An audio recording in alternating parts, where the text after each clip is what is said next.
Hello students, welcome to CSCPS academy. आज का date है 19 अगस्त and this side your Apoorv sir. Let's discuss the newspaper analysis for today.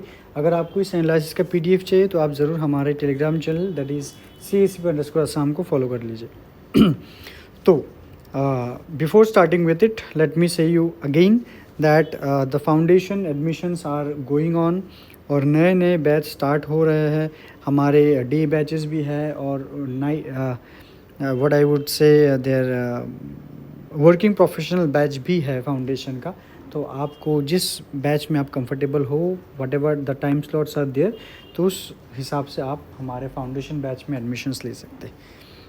So what are the topics that today we'll be discussing? We will be discussing on first Indian Institute of Sciences study on diabetes, उसके बाद POCSO Act, gender neutrality, then amoebic meningoencephalitis, CareCan and AGIAO.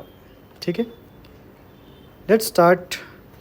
Okay, before starting with the next news, there कि last जो हमारा session था, analysis था, उसमें मैंने 5 MCQs दिए थे and the answers to the MCQs are given below. 18 अगस्त का जो MCQs था उसका आंसर यहाँ पर दिए गए हैं, आप उसको मिला लीजिएगा whether you have done the answers correctly और not. So Indian Institute of Sciences study on diabetes. तो न्यूज़ क्या है? New findings may be therapeutic implications in treating diabetes. मतलब जो इंडियन इंस्टीट्यूट ऑफ साइंस ने जो अभी नए फाइंडिंग्स दिए हैं, वो अगर अच्छे से इम्प्लीमेंट हुआ तो वो एक थेरेपेटिक इम्प्लीकेशन मतलब treatment to treat the diabetes वो कारीगर साबित हो सकता है। तो यहाँ पर एक मेंस रिलेटेड क्वेश्चन है, उसको आप देख सकते हैं and you can do the answers accordingly. So let's see what are here about कि हम अगर थोड़े से बेसिक फैक्ट्स के ऊपर नज़र डालें in the for the diabetes, तो हम क्या देखते हैं यहाँ पर, जैसे पेनक्रियाटिक बेटा सेल्स क्या है which is associated with the diabetes production of insulin and using of it. जैसे कि ये जो पेनक्रियाटिक बेटा सेल्स है, it is located in the islets of the लेगरहंस of pancreas. ये थोड़े से मेडिकल टर्म्स हो जाते हैं, उतना ज़्यादा इंपॉर्टेंट नहीं है, फिर भी आई थॉट कि चलो ये शेयर कर देते कि पेनक्रियास के जो आइसोलेट है ऑफ लेगरहंस, तो वहाँ पर ये बेटा सेल्स प्रोड्यूस होते हैं which secrete insulin in response to rising blood glucose. मतलब जब आपके शरीर में ब्लड ग्लूकोज का मात्रा इंक्रीज़ होता जाएगा तो उसको कन्वर्ट टू द एनर्जी तो आपको चाहिए इंसुलिन। ठीक है, इंसुलिन चाहिए। तो ये जो इंसुलिन प्रोडक्शन है, it is done by the beta cells which is located in the islets of Langerhans of pancreas. Fine. Next हम देखते हैं ग्लूकोज ट्रांसपोर्टर्स, जैसे GLUTs, proteins that facilitate glucose entry into cell. कि ये glutes क्या है? ये एक तरह का प्रोटीन है जो कि हमारे सेल में ग्लूकोज को एंट्री देते हैं। अगर जब उसको एंट्री नहीं मिलता है, उसको एक्चुअली T2DM मतलब टाइप 2 डायबिटीज़ मेलिटस कहा जाता है, जब यही एंट्री नहीं मिलता है। Fine. In human, GLUT1 is the key gateway in the pancreatic beta cell और in mice GLUT2 performs this role.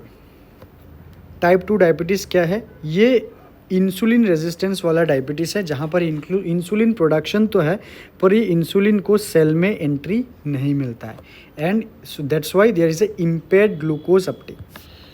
Major lifestyle and genetic disorder, ये T2DM जो है टाइप 2 डायबिटीज़ मेलिटस, ये सबसे बड़ा क्या है, एक लाइफस्टाइल और जेनेटिक डिसऑर्डर माना जाता है पूरे विश्व में।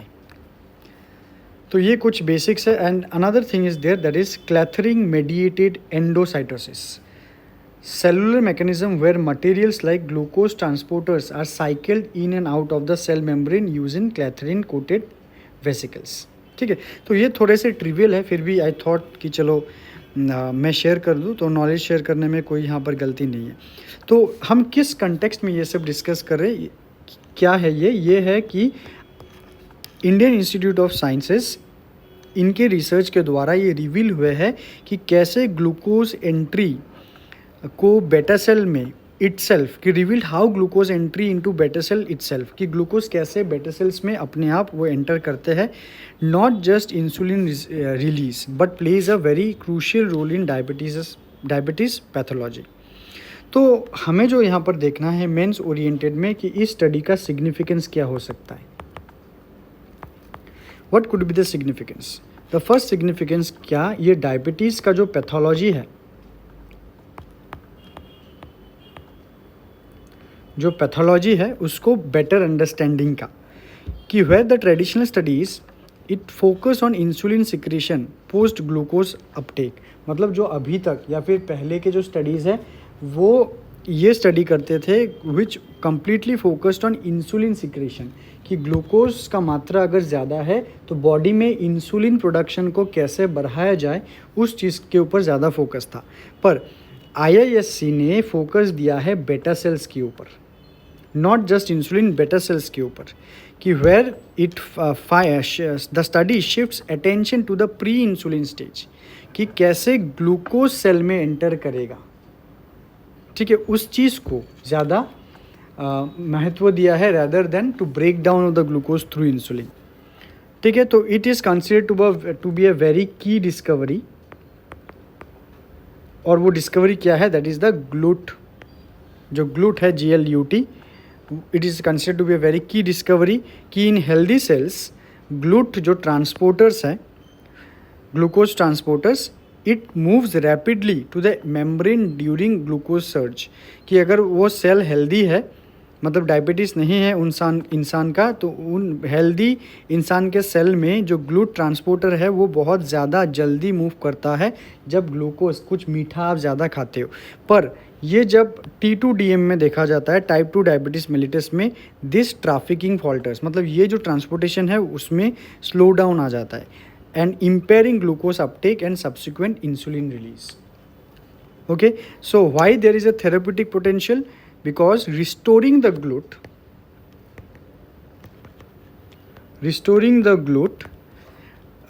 could serve as a novel diabetes therapy. कि अगर इसी ग्लूट को, इसी ट्रांसपोर्टर्स को अगर हम रिस्टोर कर पाए जो स्लो डाउन हो चुका है, तो ये बहुत ज़्यादा कारगर साबित हो सकता है, एंड इट विल कम्प्लीमेंट और इवन रिप्लेस इंसुलिन और सैनिटाइजर ड्रग्स एज वेल. ठीक है, तो कुछ पब्लिक इम्प्लीकेशंस अगर हम देखते हैं यहाँ पर, जैसे ये पब्लिक हेल्थ के ऊपर क्या इफ़ेक्ट ला सकता है.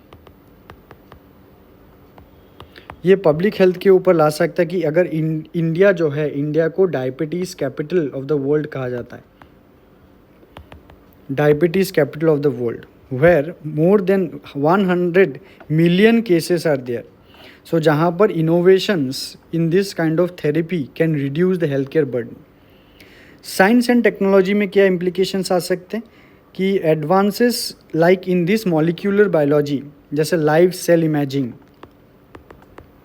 तो यहाँ पर जो हम जितने भी थोड़े बहुत हमने डिस्कस किया है, it is the live cell imaging, मतलब सेल में, लाइव इंसान के सेल में कैसे ये काम हो रहा है उसको, इसका imagine, which will depend the disease understanding. को डिजीज़ को अगर आप बहुत अच्छी तरह से समझ पा रहे हो तो उसको ट्रीट करने में भी आपको बहुत ही सहाय मिलेगा. And there is a potential for personalised medicine, कि हर एक इंसान का डायबिटीज़ अलग अलग हो सकता है, तो उस हिसाब से उनको पर्सनलाइज्ड मेडिसिन भी दिया जा सकता है. Also it is very much beneficial for the society as well, economy as well, कि अगर डायबिटीज़ को रिड्यूस किया जाए, if reduction in the diabetes burden, it will improve the workforce productivity, कि लोग अगर अच्छी हेल्थ में रहे तो उनका जो प्रोडक्टिविटी है वो इंक्रीज़ होगा, and this will ensure a long term benefit. Also it will lower the long term health care expenditure for the individual as well. पर यहाँ पर कुछ challenges भी है. challenges कैसे कि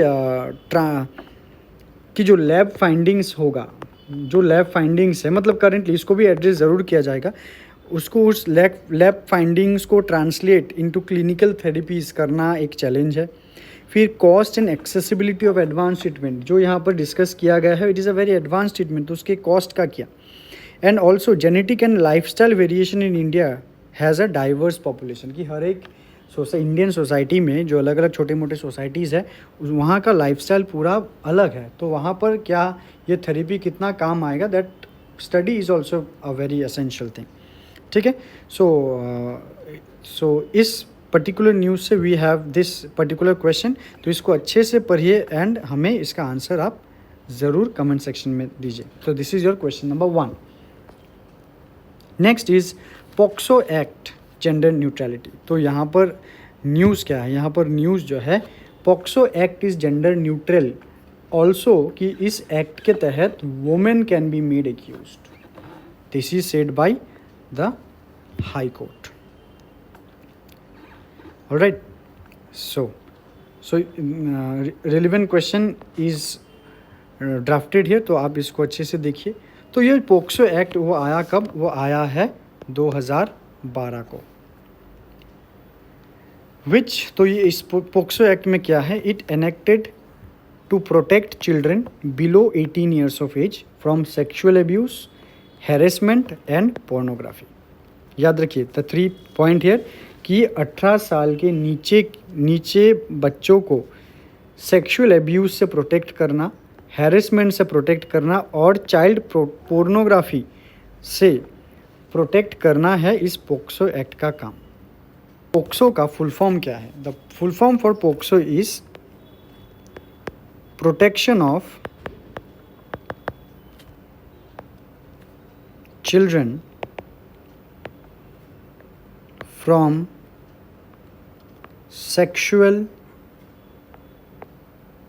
ऑफेंसेस एक्ट, ये है पॉक्सो एक्ट। ठीक है, तो what are the key provisions that are highlighted in this case? Section 4, section 6। Section 4 कहता है punishment for penetrative sexual assault, मतलब अगर किसी भी छोटे बच्चे के साथ 18 साल के नीचे उनके साथ अगर पेनिट्रेटिव सेक्स हुआ है तो उसका पनिशमेंट लिस्टेड है under section 4। And section 6 punishment for aggravated penetrative and sexual assault, मतलब अगर जो sexual assault penetrative sexual assault हुआ है वो अगर एग्रेवेटेड है, बहुत ही मानो कि भयानक तरीके से, बहुत ही बुरी तरीके से हुआ है, तो उसके लिए सज़ा कुछ अलग होगा अंडर सेक्शन 6। ठीक है, और अभी हाई कोर्ट ने क्या कहा है कि पॉक्सो जो है इट इज़ जेंडर न्यूट्रल, कि जो लॉ है वो it is applies to any person, चाहे वो मेल हो या फिर फीमेल हो। It is not only confined to the man. तो इसका कंटेक्स्ट क्या है? Context is the Karnataka high court ने ये क्लैरिफाई किया है कि POCSO act is general neutral. तो ये जो केस है it arose from a case where a 52-year-old women allegedly compelled a 13-year boy to engage in sexual activity. ठीक है, तो ये एक केस है जहाँ पर 52 साल का एक women she has allegedly compelled एक 13 साल के बच्चे को सेक्सुअल एक्टिविटी में कंपेल किया है। तो इट वाज द केस, तो उनको भी इसी पॉक्सो के अंडर सज़ा होना चाहिए। ठीक है, so what is the significant of this judgement, कि यहाँ से हमें क्या मालूम चलता है कि it ensures the gender neutrality of a law, gender neutrality of a law या फिर इन अ लॉ पॉक्सो, कि ये जो जजमेंट है given by Karnataka high court, it counters the stereotypes that सिर्फ मेन सिर्फ मेल परपिट्रेटर्स नहीं हो सकते, मेल सिर्फ परपिट्रेटर्स नहीं हो सकते और वुमेन सिर्फ विक्टिम नहीं हो सकते।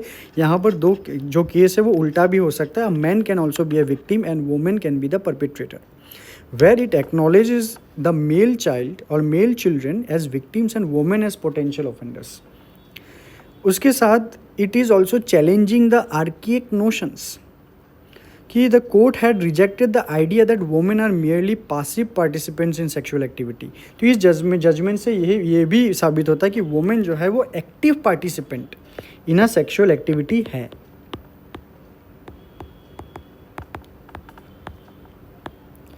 and which reinforces the modern understanding of agency, responsibility and consent.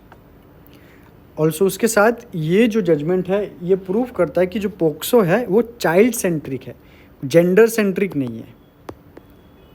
It is child centric which shift focus from gender of offender to protection of the child. तो ये होता है पॉक्सो का कोर पर्पस। ठीक है, तो नेक्स्ट थिंग कुछ issues और डिबेट्स भी है इस जजमेंट को लेकर, जैसे कुछ सोशल स्टिग्मा है।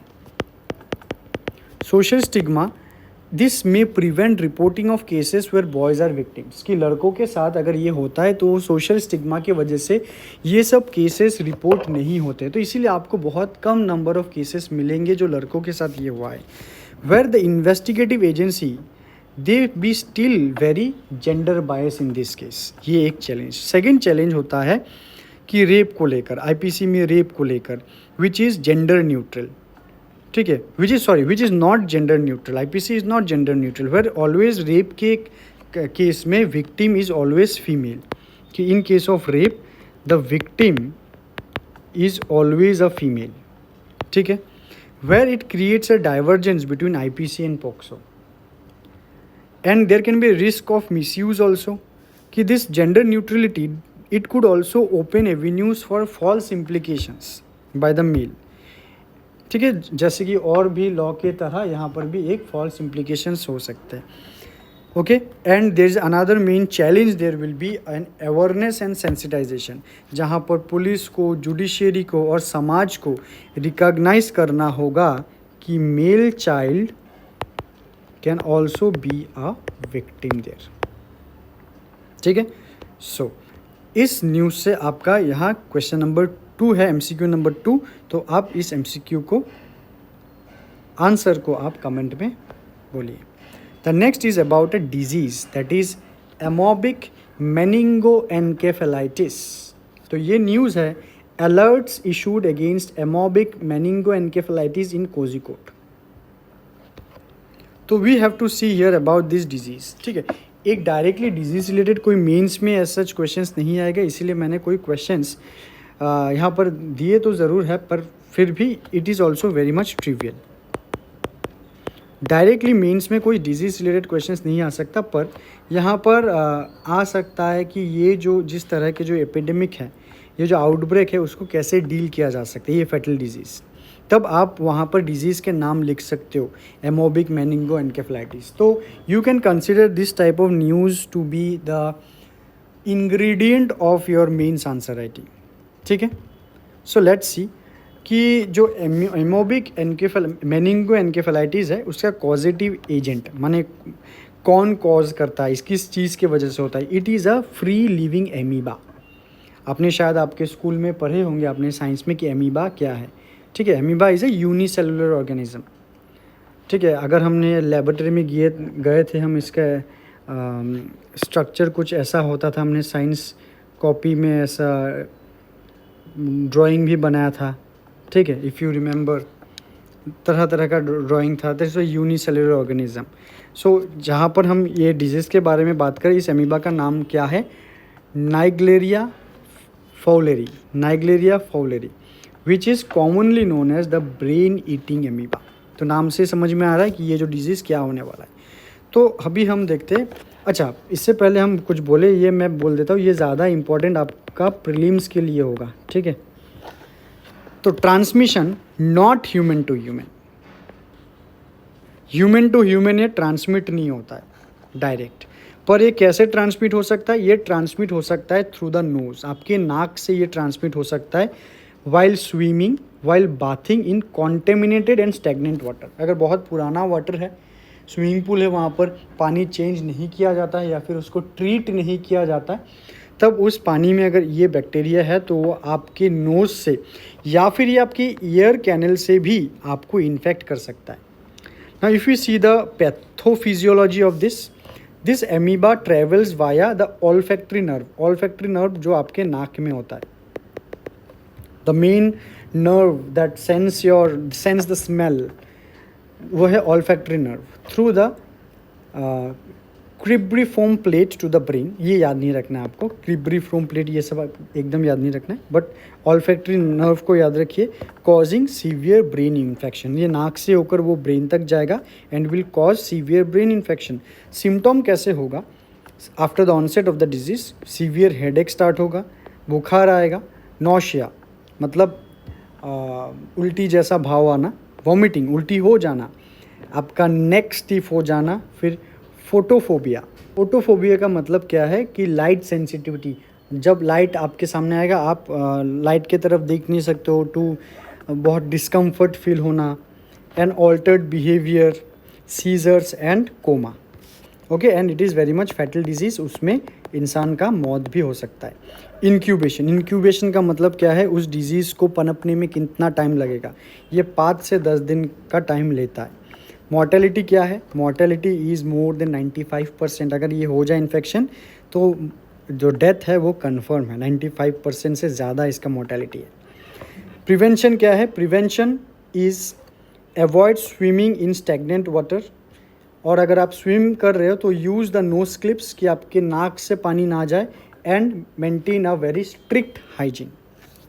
Alright, so the question that is prepared for this, यहाँ पर ये अबाउट द नाइगेरिया फाउलरी ये आ सकता है डायरेक्टली, एमीबिक मेनिंगोएन्केफेलाइटिस बोल के ये यहाँ पर नहीं भी आ सकता। ओके, सो इसका ये this is your question number 3, do answer in the comment section. Next is something called care can. यहाँ ये भी आपके मेंस के लिए ट्रिवियल है। आई एम नॉट सेइंग कि मेंस में यहाँ पर क्वेश्चंस आएगा उसके साथ। And the IAS the news is here, the IAS officers project care can chosen for seed funding initiative by CCL। सो तो यहाँ पर जो टॉपिक है, this topic can be used for as an ingredient to your means, ingredient for your means, कि यहाँ पर directly questions नहीं आएंगे फ्रॉम केयर कैन कि what do you mean by care can, because ये एक बहुत ही छोटे एक डिस्ट्रिक्ट का एक इनिशिएटिव है। This initiative has been launched by an IAS officer. तो यहाँ पर जो न्यूज़ हमें देखना है, इट इज़ अबाउट कि इस इनिशिएटिव को फंडिंग मिला है फ्रॉम लबासना। लबासना जो है, Lal Bahadur Shastri national academy of administration, it is popular for what, popular for the training of IAS officers. ठीक है, so center for cooperative and livelihoods, the LBSNAA it promoted innovation among officer trainees, कि लबासना से जो IAS officers train होके वो अपने districts में posted होंगे, सो बाय देयर फंडिंग वो क्या करेंगे, वो न्यूली IAS ऑफिसर्स को वो इनकरेज करेंगे कि आप नए नए तरह के प्रोग्राम्स लाइए, गवर्नेंस प्रोग्राम्स। तो वैसा ही एक प्रोग्राम है केयर कैन। ठीक है, और केयर कैन कहाँ का, ये असम का है। ओके, सो अगर हम यहाँ पर देखते तो ये केयर कैन का कंसेप्ट क्या है, it is a social innovation project to empower the women and cancer survivors. तो ये चीज़ आप लोगों को याद रखना है।